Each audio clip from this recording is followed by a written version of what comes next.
Welcome to the Red Sneaker Writers Podcast. News, interviews, and writing tips for people who are serious about having a writing career and want some practical knowledge to help them achieve it. Your host is the nationally best-selling author of more than 50 books, William Bernhardt. Hello, sneakers. Hey, I hope your 2022 is off to a great start. Of course, you've heard the same news, the same bad news that I have. Inflation rates are skyrocketing in the United States. So here's my suggestion.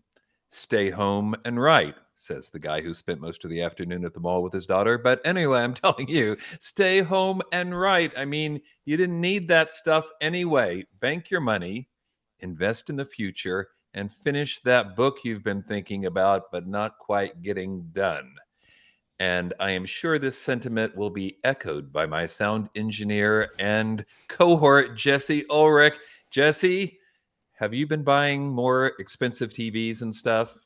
No, and actually today I just saw an article about how much, as a 40-year-old, I should be saving to have $1 million by the time I was 65. It's not great. Oh. It's not looking great for me.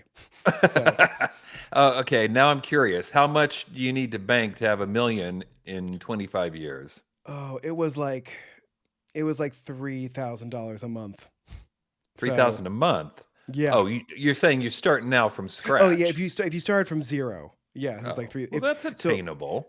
Yeah. I'm luckily. I mean, like I have a 401k from an older job, so I've got something. But I should be adding to. So that's really saying if you have 12,000, well, then you keep adding to it perpetually. But anyway.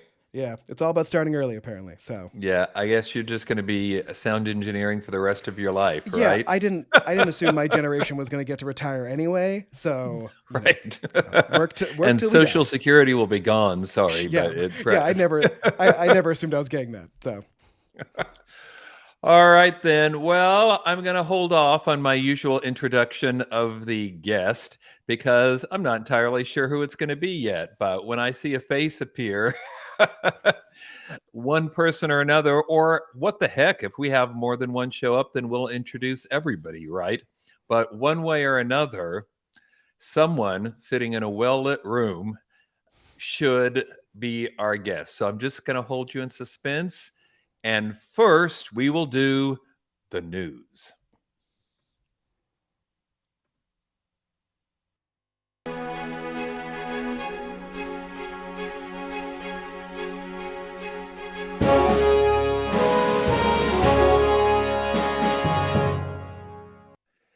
Well, if you have been paying attention to the news the past 2 days as we record this, even if you're not obsessively focused on publishing world news like I am, you have probably heard this story about the employee of mega Big Five publisher Simon & Schuster, who has pleaded not guilty after being arrested on charges that he posed as literary editors and agents to steal hundreds of authors' work. This is even more astounding a story because for some time, people have known that something hinky was going on, that people's manuscripts were being waylaid, that, all kinds of people, Margaret Atwood and others, had sent manuscripts mysteriously off into cyberspace, but nobody knew what was happening. Well, apparently the FBI has figured it out. A man named Filippo Bernardini, 29, was arrested at JFK Airport and has been charged with allegedly committing wire fraud and aggravated identity theft. And I want to stop and make the point that there is no suggestion whatsoever that Simon & Schuster was at fault in any way. He worked for them. They weren't in on the deal. But the FBI is retaining him without bail on the theory that he is an, quote, overwhelming flight risk. His lawyer, Hannah McCrae, on the other hand, has argued against it. She says that this is a very humbling experience for the defendant, and he intends to take it seriously. According to the prosecutors, Mr. Bernardini would allegedly try to gain manuscripts, often by having, an address or an email address that kind of looked like Simon & Schuster, but wasn't quite. Like he would replace the M with an RN, which put close together, look a lot like an M that isn't it. So Simon and Schuster becomes this Cernan and Schuster mess. He allegedly impersonated publishing industry individuals to induce authors, including an aforementioned Pulitzer Prize winner, to send him pre-publication manuscripts for his own benefit. The big question, though, is why? Why? Yeah. What was he getting out of this? No, he doesn't appear to have leaked the manuscripts on the internet. He doesn't appear to have sold them. He wasn't making ransom demands on the authors. This would be a terrible novel. This would be a terrible thriller novel. The guy doesn't Well, it'd do be a anything. great novel, except I would invent a motive that was much worse than any of the ones I just said. I mean, maybe he's just a super fan and he wants to read them before anybody else does. Yeah, I don't get it. That's strange. What do you think he was up to? Give me your best theory, Jesse. I mean, like, okay, so he wasn't reusing them and saying they were his stories. He wasn't blackmailing them for money, saying, I have your manuscript, I'll release it unless you give me money. It must be a collection thing, a wanting it before everyone else, wanting a version of it before everyone else. That's the only thing I can think of. I think you may be right. Well, Red Sneaker writers, the takeaway should be obvious. Don't put your manuscript in an email attachment or anywhere in cyberspace unless you know exactly where it's going. Okay, news item number 2, and this has to do with Findaway Voices, which, as you probably already know, is an aggregator or distributor of audiobooks. I've mentioned them in the past. I've used them for many of the books that we publish. They are an alternative to ACX, which was the first of these outfits to handle digital audiobooks. They're, of course, owned by Amazon. Findaway is independent and does offer better rates to people. The disadvantage, or the difference, I should say, between the two in the past has been that ACX had a fleet of narrators signed up. So you could go, if you didn't have somebody to read your book and you didn't want to do it yourself, you could find someone there. In the past, Findaway was great if you had the audio files already, but not so much if you didn't. Well, that has changed because now Findaway is also adding the ability to find narrators for your book and take your book really through all the stages of production. So if you like Findaway, as I do, and you're looking to increase your percentages, that might be an alternative. I will warn you, it may take longer for your book to show up at Amazon if you're not using ACX. I mean, it will, but it may seem that they're kind of dragging their heels, whatever, but, start early and they won't matter that much. Findaway has also added fee splitting, which I think is really convenient too. So if instead of paying your narrator up front, you're going to split the royalties with them, you can set that up right from the get-go. So you don't have to receive checks and then send somebody whatever percentage you've agreed to. Findaway can do it right from the source, which makes life a whole lot simpler. Jesse, what do you think? You've been sound engineer on many audiobooks now. Do you have any feeling about what is the best procedure for Red Sneaker writers to follow here? I mean, I'm curious if you can split the fees for the editing as well as the narrating. But would that be good? Would you rather get a percentage than get money up front? I think I would try it. I would try it once and see what happens. I mean, if it were a big shot like me, then sure. Yes, but, yeah. Not for one of Barry's books or something, but I will report that, of course. Yeah. He's on vacation. It's fine.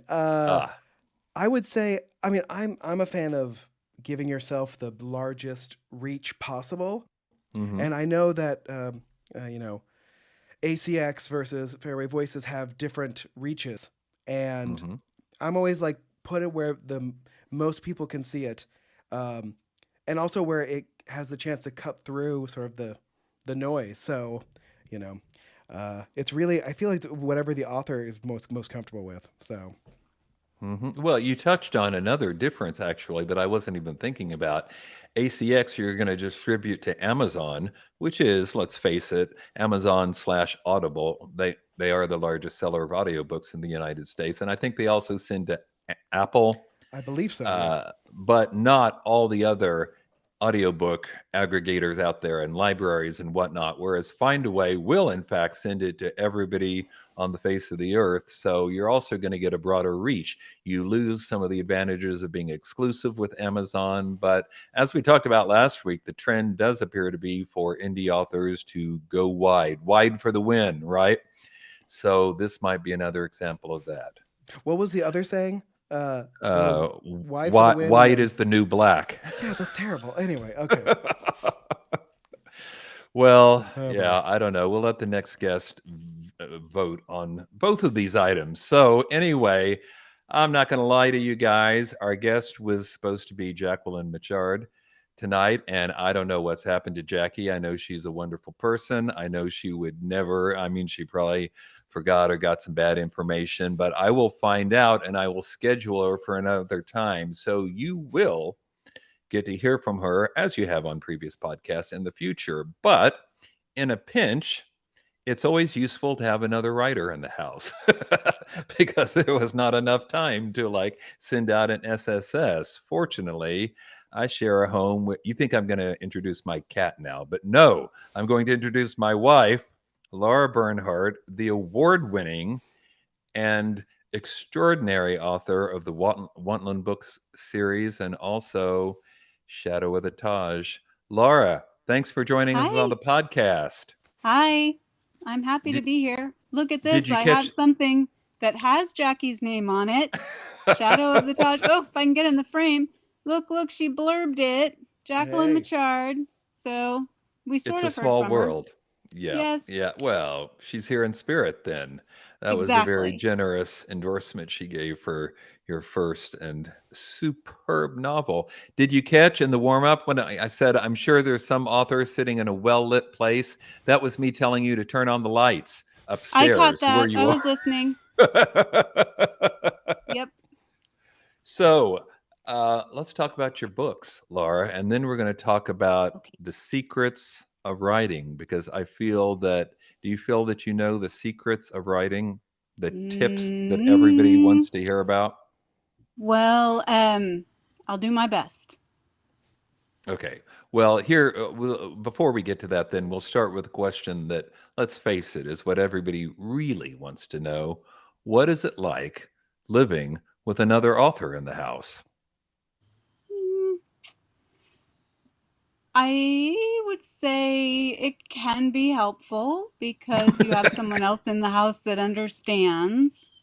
You might not like it if I tell you I can't play a game right now because I'm right in the middle of writing a chapter, but you will accept that. You're tolerant of it.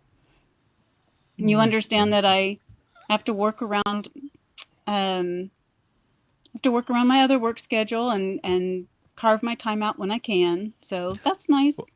Well, that is something, because we hear at conferences and in a small group work, people complaining that people won't leave them alone, or people, are jealous of your time and whatnot.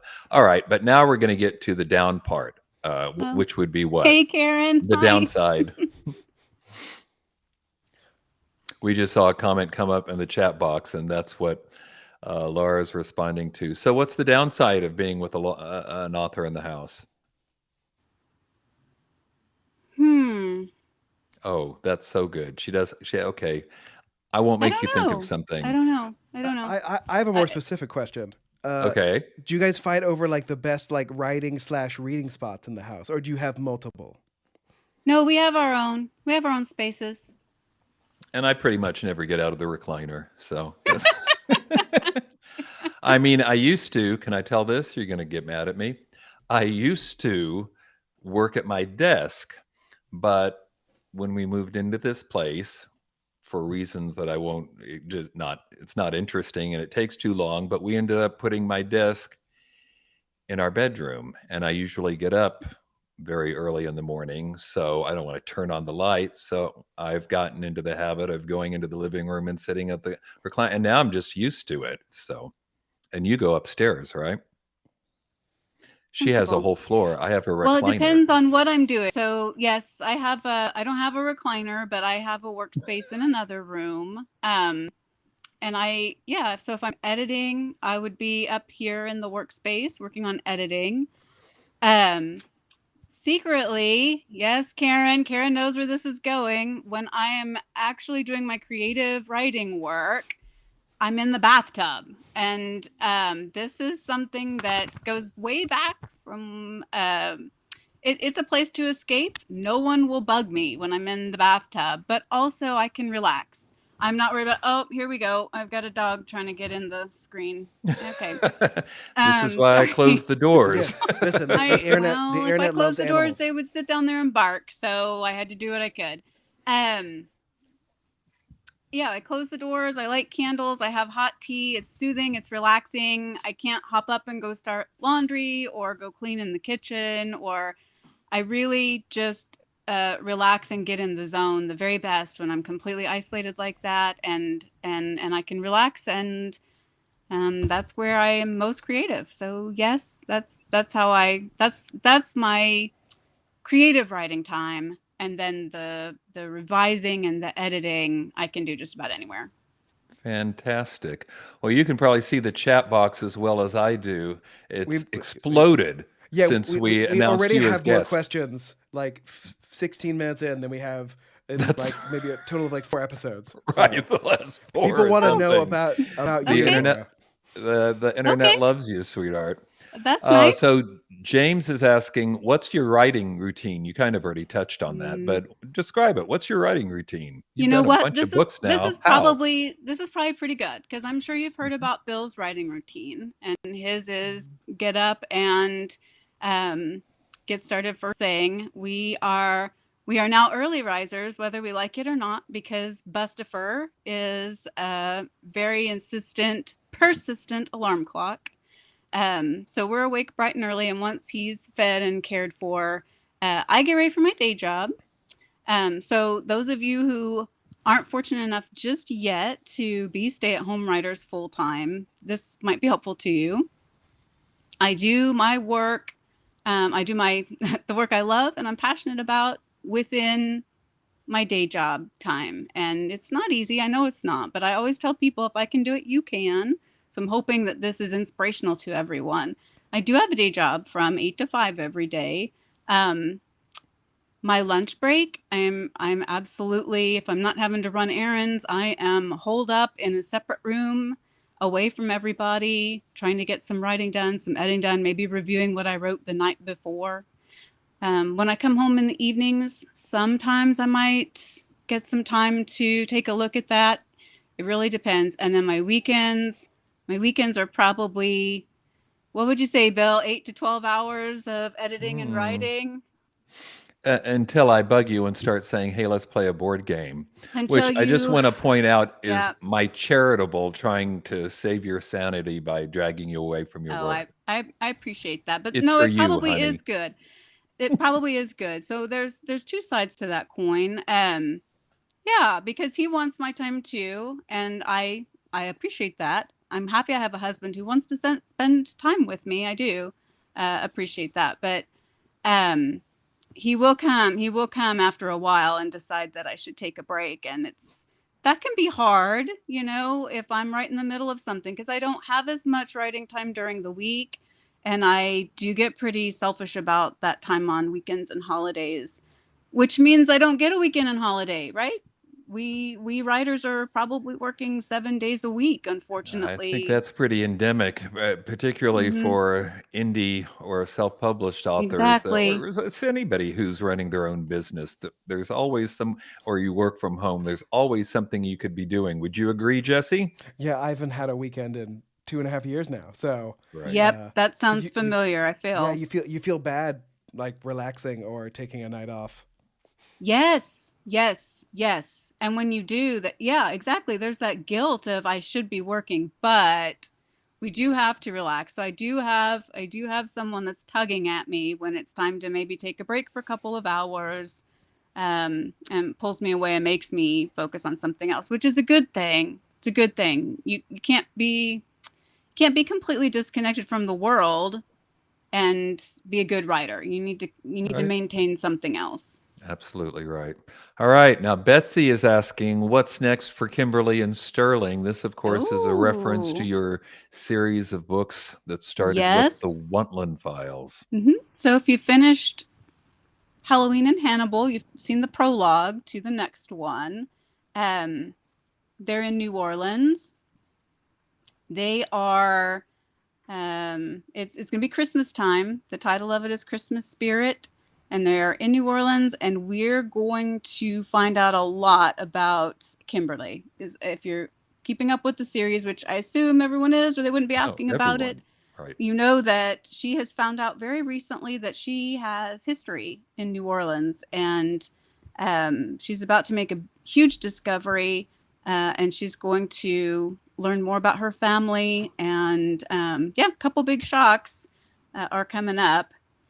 And I guess every time I'm writing one, I think it's the best book I've ever written so far. But I'm really liking this one, and I hope that it is a crowd pleaser, because I'm really enjoying it.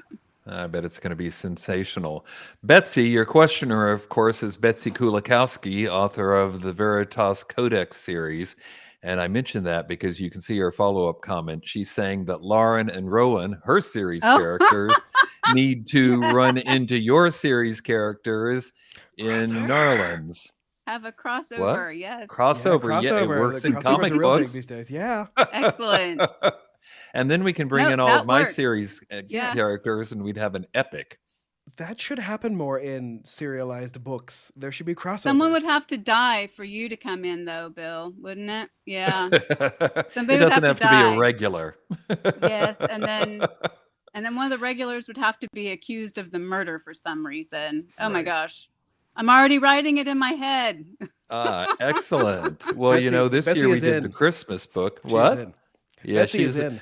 We did the Christmas book that had everybody's series characters, but they didn't meet each other. Maybe that's what needs to happen next. Or maybe it doesn't have to be Christmassy. All right, another question from you. This may be a little intimate, but I'm going with it anyway. Karen wants to know, do you still write in the tub? I can answer this, but I'll let you.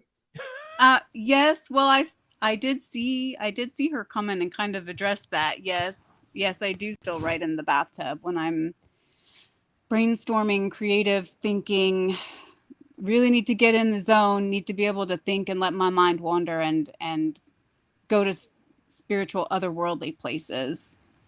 Are you writing in a book? Or are you typing on a laptop? No. I was curious about how that worked. No trumbo, no. Okay. No trumbos. Longhand with pen and spiral. Yep. I think Bill gets tired of my stacks of spirals, but I do keep them. I feel you, Bill. On that one. Just don't understand. I can't even remember the last time. I did once upon a time write fiction longhand, like when I worked at the law firm, because if you didn't want to be too ostentatious about it, then you wrote on a legal pad, and people assumed you were doing what you were supposed to do, but not now. But now looking busy in the office is typing. So I have my spiral there off to the side, and I can be typing. So let me give you my spin on this. My rough draft is my handwritten work in the spiral. When I'm going back through that, and if I get some quiet time, or if I'm using my lunch break and I shift over to that, as I'm reading along, of course, I'm getting a feel for whether it's working or not, if I've skipped something important. So basically, by the time the whole thing is typed from beginning to end, it's now my second draft. Like, I've already done some revising and fixing in that process. So in my opinion, it's a good thing. It might seem tedious and lengthy if it to works someone for else, you, but then works. It works. Your books it's what works for me. Exactly.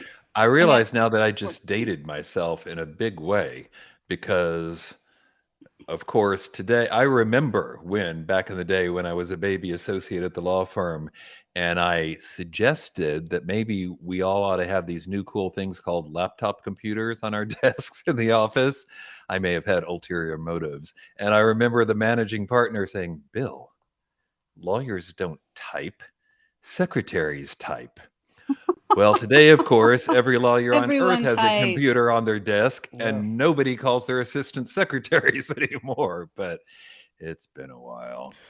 If you're like me and you need your technology, even if you want to write something down, you buy one of these sort of e-ink notepads. Oh, wow. Oh, my Really? goodness. You literally write on it, like, and it shows up. But it's like it's Oh. it's an ebook pretty much. And it converts itself automatically to type? No, it stays your handwriting. It can convert some things like numbers or symbols, but for my actual handwriting, it either can't read it or it doesn't do that. I'm not sure yet. My handwriting's terrible, so. You young but- folk with your newfangled Yeah. gadgets. Listen, why spend $5 on something when I can spend hundreds of dollars on something? That's right. I'm an idiot. I see James is weighing in saying, that's true. I work in the legal field. I'm not sure what he's saying is true. True that lawyers don't type, or true that everybody's got a laptop on their... James, fill that in. I'm not sure what you're saying. Laura, let's talk about writing. What comes first for you? Characters or plot? I got a stumper. Characters. Not much of a stumper, but still. Why characters? Well, I had to think about it. Why? Thinking is okay. I can't really answer that, but they do. They come to me. So Kimberly came to me as a character. She Really? sort of grew out of some other ideas that I had, and when I got hit with that one, I got really excited, and I knew that I had something I wanted to work with. And it was from the character that I developed the plot for the whole series, because I was pulling from kind of a series of short stories that I was developing, and realized short stories you can't put them together in a book and hope to sell it unless you're like Stephen King, right? So I wanted to expand them into full stories, but what would be the through line for that? And they all had something to do. They all had a spiritual element, and I turned that into ghosts. And then I realized a psychic, this character that I'd thought up, this psychic would be the through. And why? Well, she's investigating them. Oh, she has a show. The whole thing developed from the character that I first thought of. I don't think I've told anyone this at all, so I'm announcing it here on the podcast. I have my idea for my next series when this one draws to a close. And again, the character came to me first, and then I'm starting to build the series off of that idea. So I know who she is, and I know what she's going to go through, and now I'm starting to plot out the stories that will get her through her journey.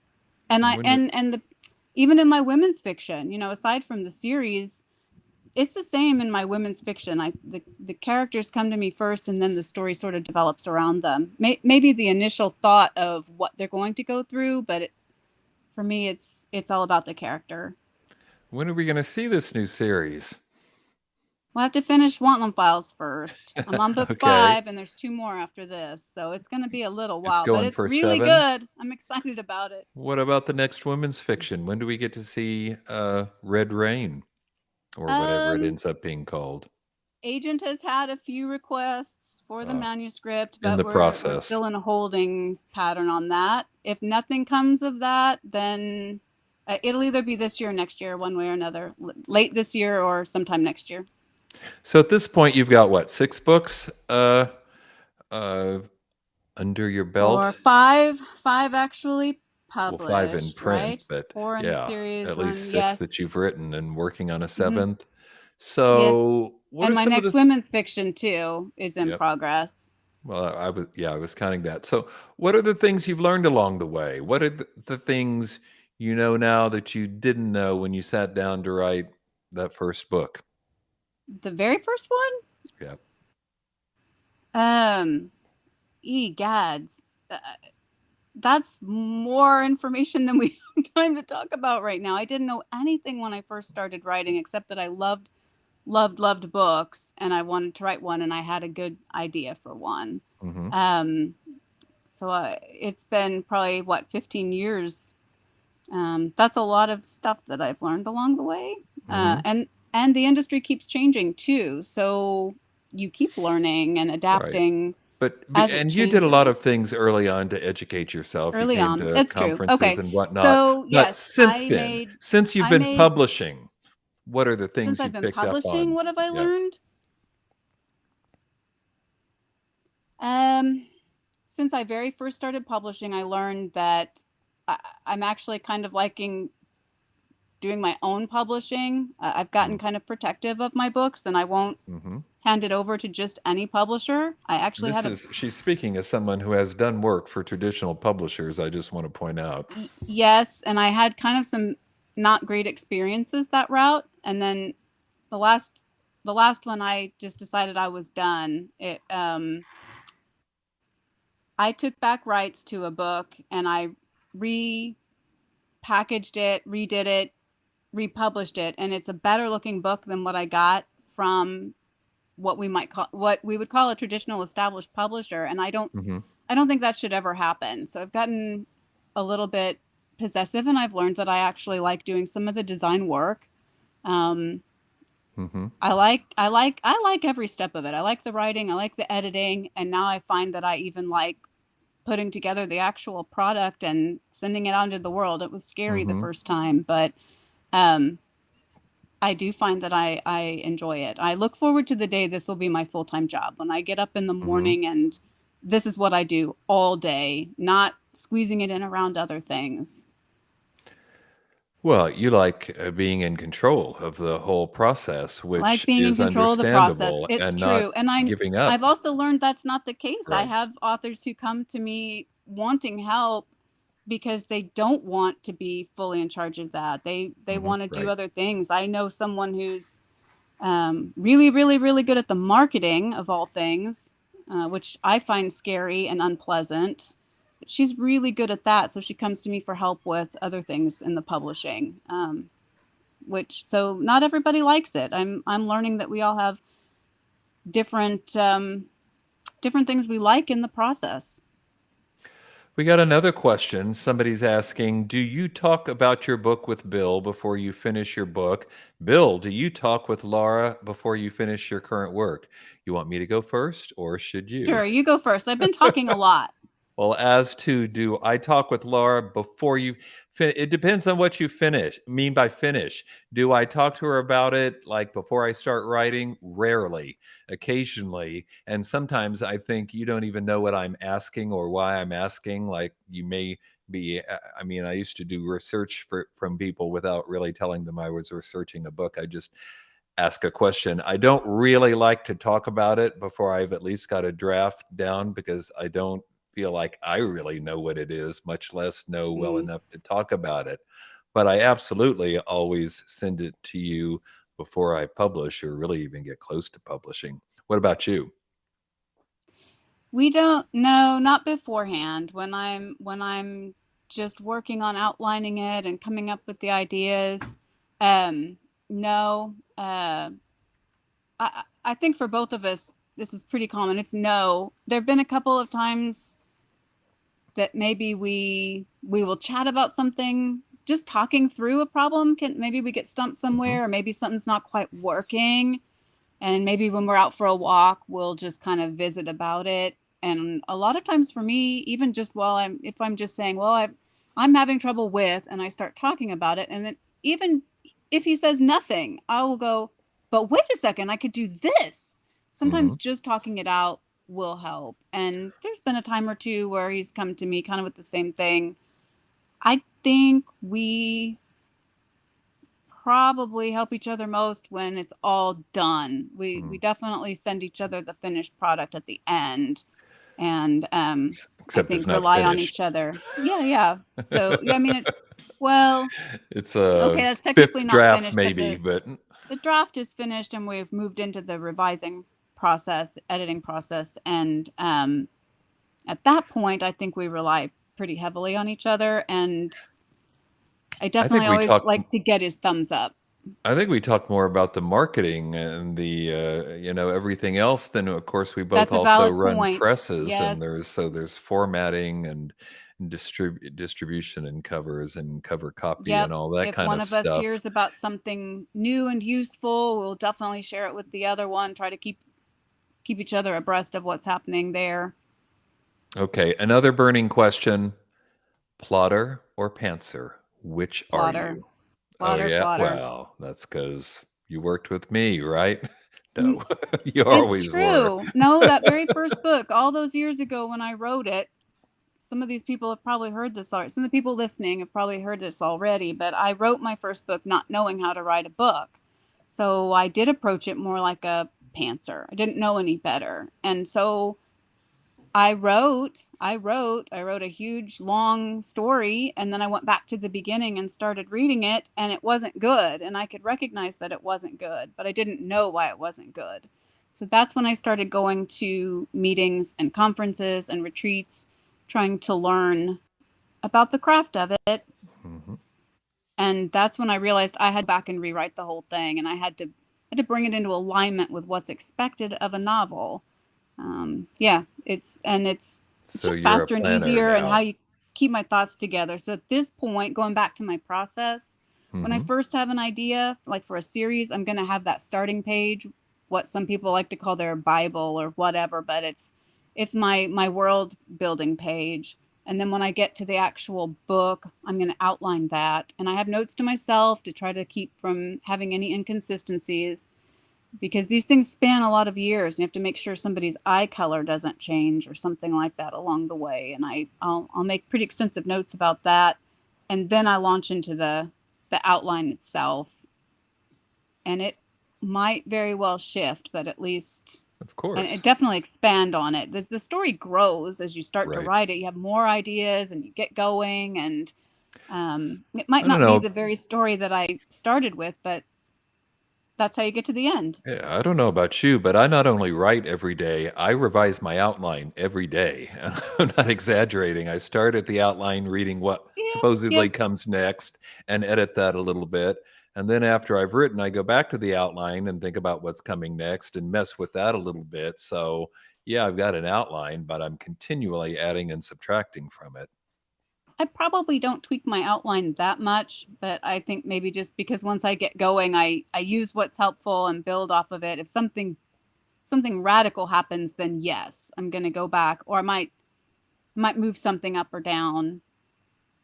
Yeah, that said, I was actually just in the outline today modifying something. So it's not every day, but I do it. There you go. One last question, Laura. If you could give writers one piece of advice, what would it be? One piece of advice. Yep, you only get one. You So know I make don't it like good. this question. You You're want me gonna to tell make him it not to 2? quit. So let me think of something else really good. Piece of advice. What do you think? Be open. Go ahead. Well, what do you think was the critical factor in you actually becoming a published writer? Because I think it's that It's you wouldn't quit. It it's too wasn't many, but you're gonna easy, say that. but You're you gonna didn't say be quit. persistent and don't quit. I want to use something more practical. So write your outline.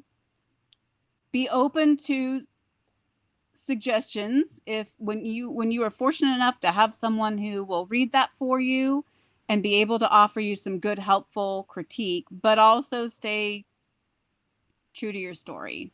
Like, you don't want to just change every little thing that somebody Mhm. starts nitpicking at. I So think that's a find a great really good, point. reliable support person that can help you with that.